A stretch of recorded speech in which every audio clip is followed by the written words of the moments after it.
आपल्या अजरामर आवाजानं 8 दशकाहून अधिक काळ रसिकांच्या मनावर अधिराज्य गाजवणाऱ्या ज्येष्ठ गायिका आशा भोसले यांचं काल निधन झालं. त्यांच्या जाण्यानं संगीत क्षेत्रातील सुवर्णयुगाचा एक अध्याय संपल्याची भावना व्यक्त होते. आशा भोसले यांच्या छातीत संसर्ग झाल्यानं त्यांना शनिवारी रात्री उशिरा मुंबईतील ब्रीच कँडी रुग्णालयात दाखल करण्यात आलं होतं. उपचारादरम्यान काल त्यांची प्राणज्योत मालवली. आशा भोसले यांचे पुत्र आनंद भोसले यांनी आशा भोसले यांच्या निधनाची माहिती दिली.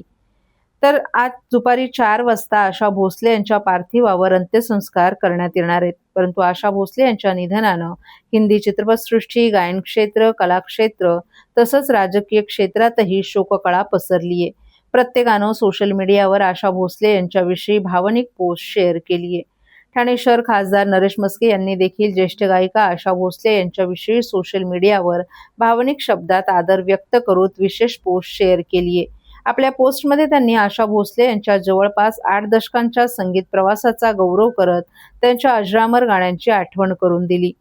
चुरा लिया है जो तुमने दिल को, मेरा कुछ सामान तुम्हारे पास पडा है, हृदयी प्रीत जागते यांसारख्या गीतांचा उल्लेख करत त्यांनी आशा भोसले यांच्या आवाजानं अनेक पिढ्यांच्या मनावर अधिराज्य गाजवल्याचं सांगितलं. एकाच आवाजातून विविध भावभावना व्यक्त करण्याची त्यांची अद्वितीय कला आणि शब्दातील भाव श्रोत्यांपर्यंत पोहोचवण्याची ताकद याबद्दलही खासदार नरेश म्हस्के यांनी कौतुक व्यक्त केले. आशाताई भोसले यांचं निधन झाल्याची वार्ता समजलेली आहे. शिवसेनेसोबत देखील त्यांच्या अनेक आठवणी आहेत. मुख्यमंत्री एकनाथ शिंदे यांच्या सोबत देखील अनेक आठवणी आहेत. काय नेमक्या भावना? कधी लावणीचा ठसका तर कधी गझलेचा शांत असा स्वर. त्या केवळ गायिका नव्हत्या तर त्या भावना जपणाऱ्या शिल्पकार होत्या. पिया तू अब तो आजा या ठेक्यावर आजही पाय थरकतात.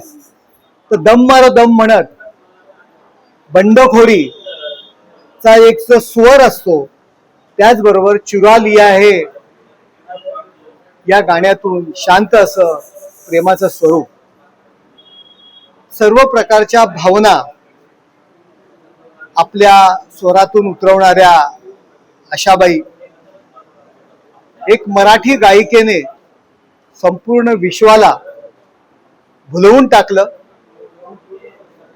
प्रत्येक तरुणाला आपल्या मनातील प्रेम असो, विद्रोह असेल, तो त्यांच्या स्वरातून जाणवत होता. तो आपला स्वर वाटत होता. अशा आशाताईंचं आज निधन झालेलं आहे.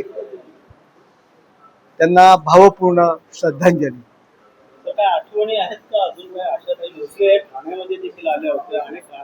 काही कार्यक्रमांच्या निमित्ताने त्यांच्याशी आयोजनामध्ये, कार्यक्रम करण्यामध्ये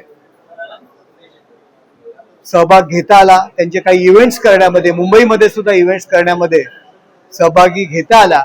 एक खुल्या दिलाच्या आशाताई होत्या आणि त्या बिनधास्तपणे जगल्या. आपल्या भावनांना त्यांनी बिनधास्तपणे मोकळ्या केल्या आणि त्यांचे स्वर आजही आणि कायम रसिकांच्या हृदयात राहणार आणि कायम ते स्वर या विश्वामध्ये गुंजणार.